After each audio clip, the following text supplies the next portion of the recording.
Okay so hello everyone. आज मैं आपको ग्रिफिथ का एक्सपेरिमेंट, एवरी मैकार्डियन मैक्लॉट और इसका अलावा जो थर्ड वाला है वो है हर्सेचेस का, जिन्होंने ये पता लगाया था कि जेनेटिक मटेरियल्स कौन सा होता है। वो प्रोटीन होता है, आरएनए होता है, डीएनए होता है। ठीक है, इसकी जो शुरुआत है वो कहां से हुई? मेंडल से। आप सभी को पता होगा मेंडल्स, फादर ऑफ जेनेटिक्स जिनको बोलते हैं, उन्होंने एक लॉ दिया था। वो लॉ क्या था? Law of inheritance. इसका मतलब ये होता है कि जो ट्रेड्स हैं, जिसको क्या बोलते हैं? कैरेक्टर्स, वो ट्रांसफर होते हैं कहां से? वन जनरेशन टू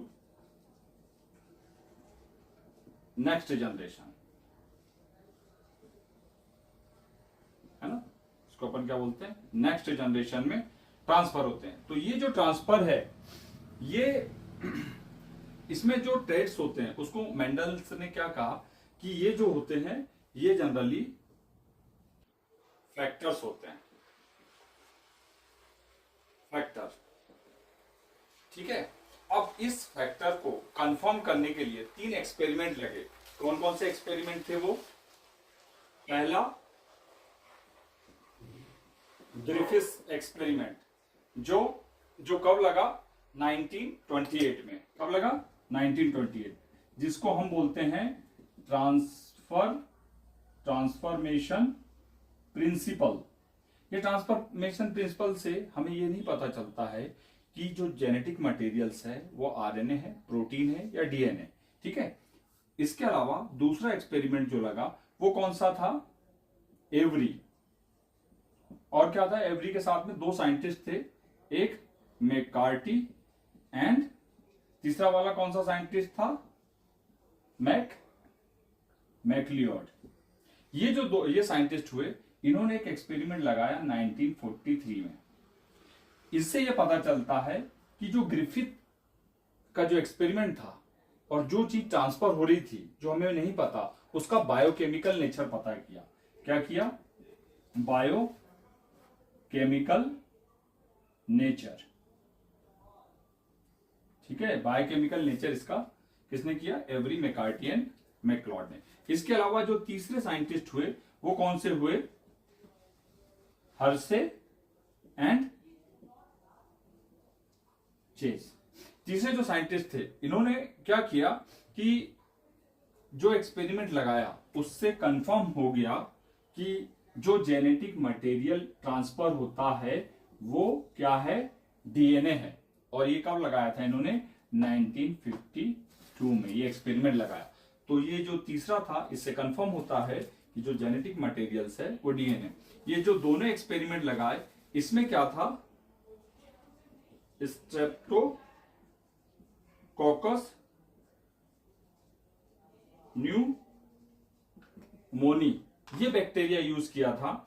और ये जो थर्ड वाला जो था, इसमें E coli plus T4 bacteriophage ये यूज किया था। एक्चुअली ये जो T4 बैक्टीरिया फेज है, ये सिर्फ एक ही इसको इन्फेक्टेड करती है, वो है ई कोलाई। ई कोलाई को ही ये इन्फेक्टेड करता है। ठीक है, तो ये जो तीनों एक्सपेरिमेंट है, इससे ये पता चला कि ये जो फैक्टर है वो फाइनली क्या है? डीएनए। इसी को क्या कहा?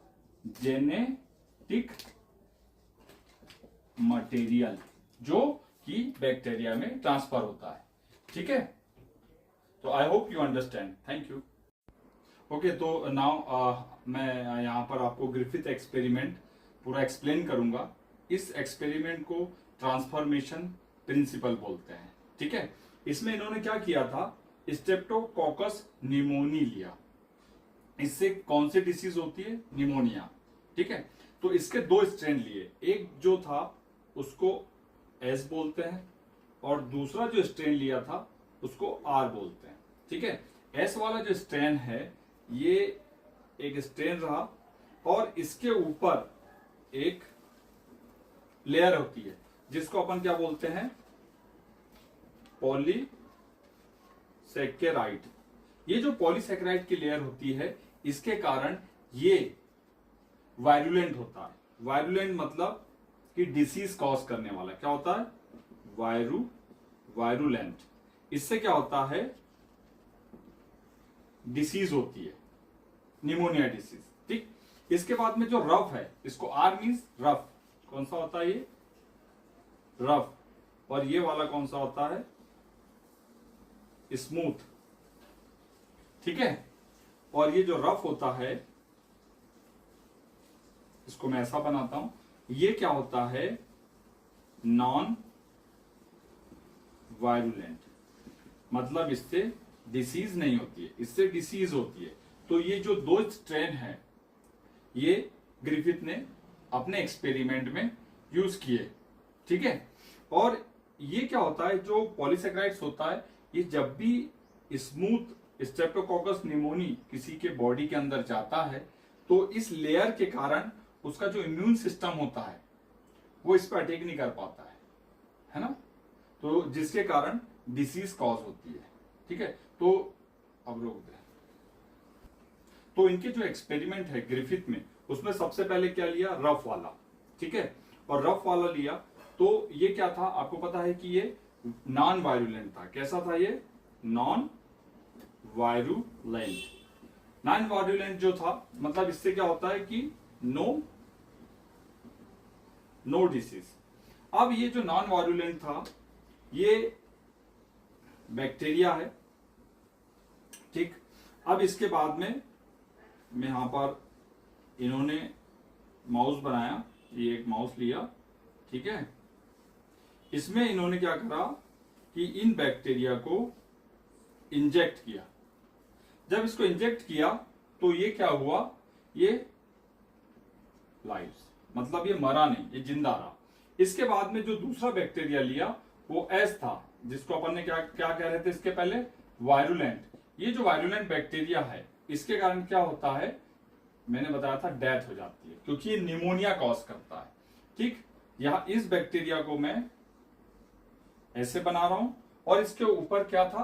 पॉलीसेकेराइड की लेयर थी, क्योंकि ये जिसके बॉडी के अंदर जाएगा वो उस इम्यून सिस्टम को रजिस्ट करेगा, मतलब कि डिसीज कॉज करेगा। यहां पर ये जो माइस है,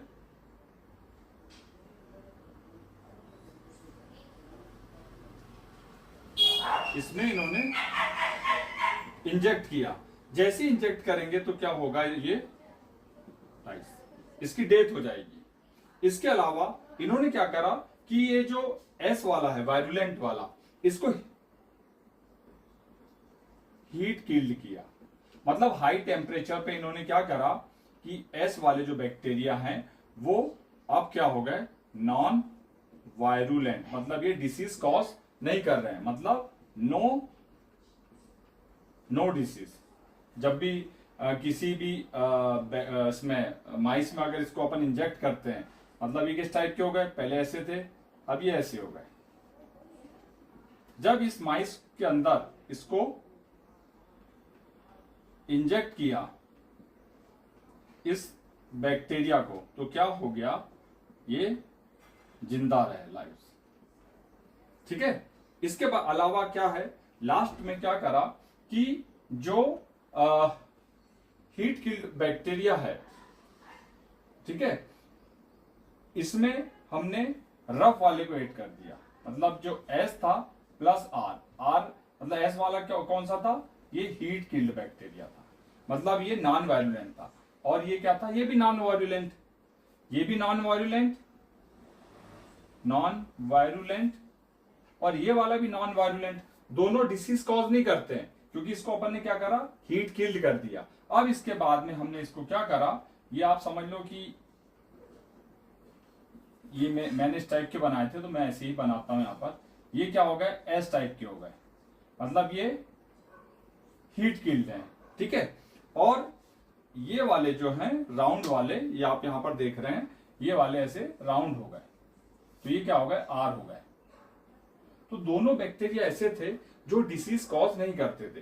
तो इसके बाद में जैसे ही इसको अपन ने माइस में इंजेक्ट किया तो क्या हुआ? ये जो है माइस, ये मर गया। अब इसके बाद में क्या है, यहां पर उन्होंने ये सोचा कि कुछ ना कुछ यहां से ट्रांसफर हुआ। किससे ट्रांसफर हुआ? ये एस जो था, इससे जो आर वाला था, आर ये एस है जो हीट किल्ड है, मतलब नॉन, इसमें कुछ ना कुछ ट्रांसफर हुआ, जिसके कारण ये जो मरा हुआ चूहा है, इसके ब्लड में एस जो वायरुलेंट थे, ये वायरस मिले। क्या थे ये?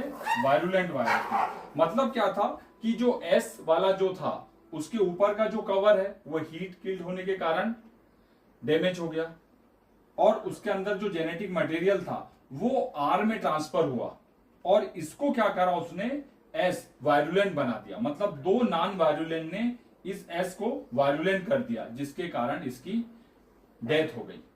तो इस ग्रिफिथ के एक्सपेरिमेंट से ये कंक्लूजन निकला कि कुछ ना कुछ ट्रांसफर हुआ है, या तो वो प्रोटीन होगा, या आरएनए होगा, या डीएनए होगा, जिसके कारण जो एस वाला था वो आर में जब उसका जेनेटिक मटेरियल ट्रांसफर हुआ तो वो नॉन वायरुलेंट से वायरुलेंट हो गया, जिसके कारण ये माइस है, इसकी डेथ हो गई।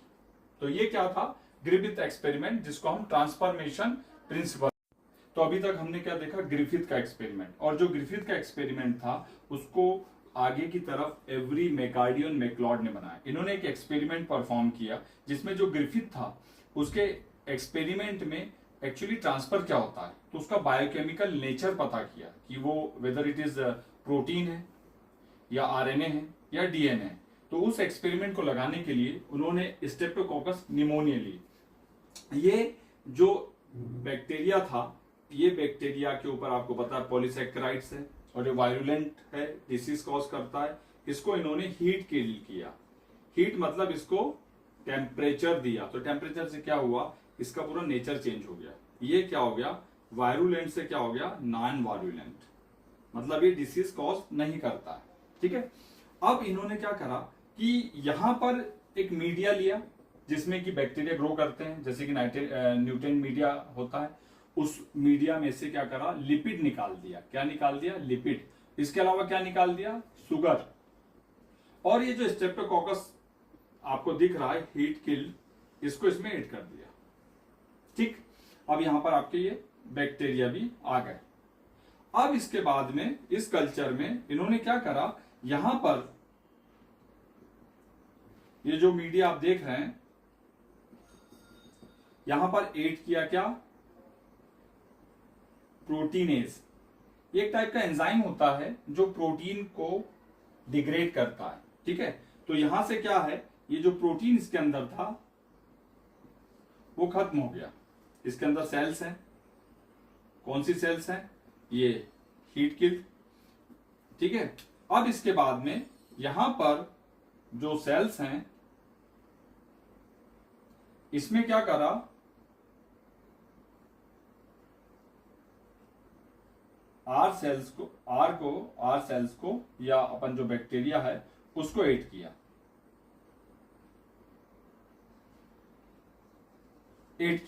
ऐड करने से क्या हो गया कि जो एस सेल्स थी वो अपीयर हुई। आपको पता है यहां प्रोटीन ही नहीं गया। इसका यह मतलब हुआ कि जो प्रोटीन है वो रिस्पॉन्सिबल नहीं है, वो ट्रांसफर नहीं होता है। इसके अलावा जो दूसरा वाला एक्सपेरिमेंट है उसमें से क्या करा इन्होंने? ये जो हीट किल्ड बैक्टीरिया थे और ये जो सॉल्यूशन था, इसमें इन्होंने क्या करा? आरएनएज ऐड किया। आरएनएज ऐड करने से क्या हुआ? जो आरएनए इसके अंदर प्रेजेंट थे, आरएनए वो डिग्रेड हो गए, वो खत्म हो गए। तो इसका मतलब यहां पर आरएनए भी नहीं है। आरएनए नहीं है। इसके बाद में हमने आर जो बैक्टीरिया है, रफ बैक्टीरिया, उनको ऐड किया। तो यहां पर आप देखोगे ये यहां पर भी आर बैक्टीरिया आपने ऐड कर दिया, ये आर ऐड कर दिया। तो यहां भी जो एस सेल्स हैं वो अपीयर हुई, वो दिखने लगी। इसके बाद में लास्ट में जो एक्सपेरिमेंट लगाया उसमें क्या करा कि ये जो सेल्स हैं मतलब हीट किल्ड जो एस बैक्टीरिया वो हैं, इसमें इन्होंने क्या ऐड करा, डीएनएस। क्या ऐड करा, डीएनएस।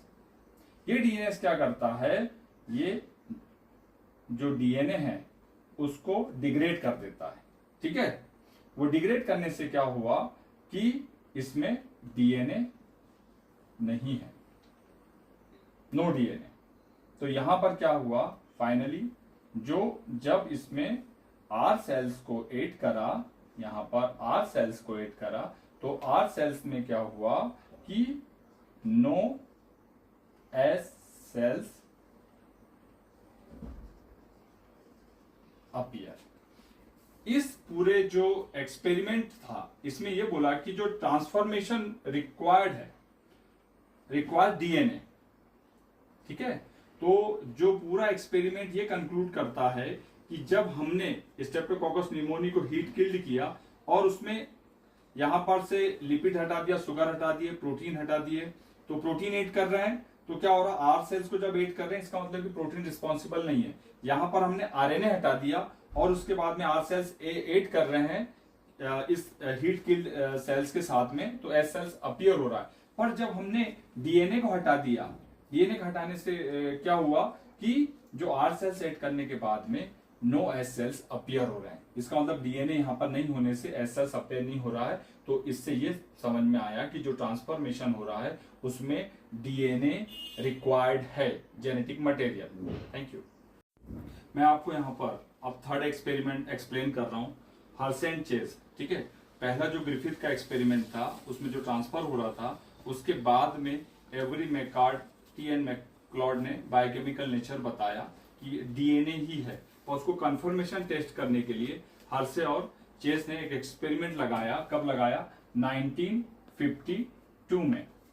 ठीक है, इसमें उन्होंने दो चीज बहुत इंपॉर्टेंट ली, एक वायरस लिया जिसको T2 बैक्टीरिया फेज बोलते हैं, और दूसरा बैक्टीरिया लिया इस्चेरिचिया कोलाई। ये जो T2 बैक्टीरिया फेज है ये सिर्फ ई कोलाई को ही इन्फेक्टेड करता है। ठीक है, उसको ही ये पंचर करता है या रप्चर करता है। इसको इसीलिए T2 बैक्टीरिया फेज को ही इस्चेरिचिया वायरस T4 भी बोलते हैं। ठीक है, इसमें दो चीज ली गई, एक तो 32P के साथ में लेबल्ड था फास्फोरस, और एक था 35S के साथ में। ये जो 32 है ये एक्चुअली रेडियो लेबल्ड आइसोटोप्स बोलते हैं, आप देखना इसको अच्छे से। ऐसी 35S जो है इसके साथ में ये लेबल्ड था आइसोटोप्स सल्फर के साथ में। अब आपको एक चीज याद रहना चाहिए कि जो फास्फेट या फास्फोरस होता है वो किस में होता है, डीएनए में, और ये जो एस है ये किस में होता है, प्रोटीन में। ठीक है, तो अगर हम यहां पर देखते हैं तो सबसे पहले जो बैक्टीरिया फाज है उसके अंदर डीएनए होता है। ये डीएनए इन्होंने क्या करा, जो P32 लेबल्ड कर दिया। ठीक है, ये लेबल्ड करने से ये डीएनए को इन्होंने P32 से लेबल्ड कर दिया। अब ये जो बैक्टीरिया फाज है जिसके अंदर में 32P लेबल्ड है, इसको डीएनए में क्या करा इनने, 32P को इनकारपोरेट कर दिया, उसमें जोड़ दिया। तो जैसे ही इसको रप्चर करेगा इसके अंदर ये डीएनए आ जाएगा। ये जब इसके अंदर डीएनए आ जाएगा तो ऊपर क्या रहेगा, ये पोल बचा रह जाएगा। अब इसको इन्होंने क्या करा, सेंट्रीफ्यूज किया। एक सेंट्रीफ्यूज की मशीन आती है, तो उस सेंट्रीफ्यूज में क्या हुआ कि जो बैक्टीरिया है, क्योंकि ये अब किसके अंदर आ गया, बैक्टीरिया के अंदर आ गया।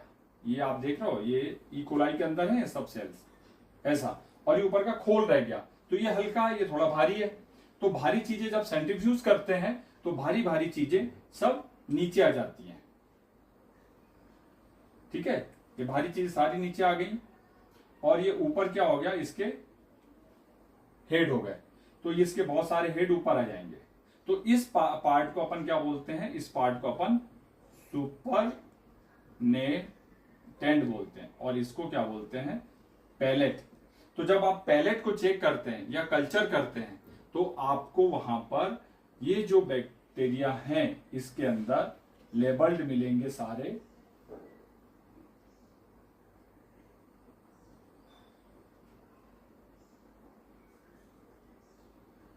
जो बैक्टीरियाफाज है,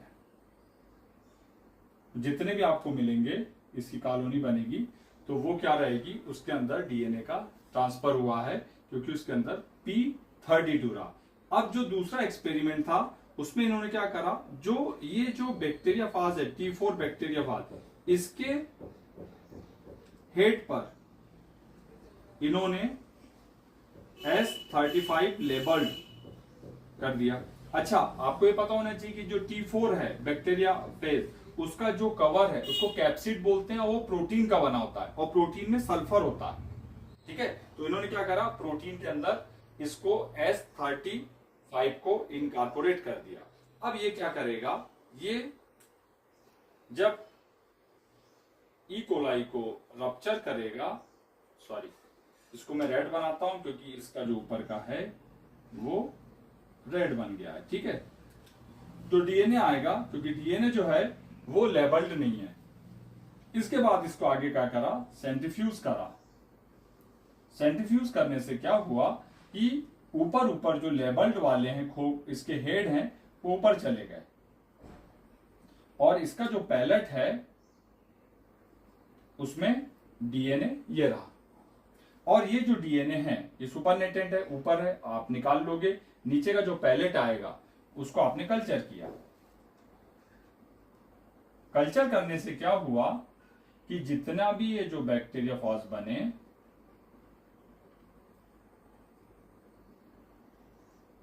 इसमें नो S35 रेडियो लेबल्ड कुछ भी नहीं था।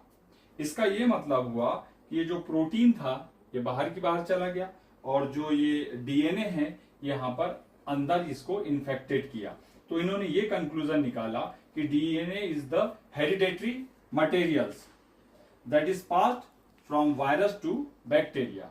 मतलब कि जो डीएनए है वो जेनेटिक मटेरियल्स है, और वो कहां से, बैक्टीरियाफाज से वो कहां पर जा रहा है, वायरस से बैक्टीरिया में।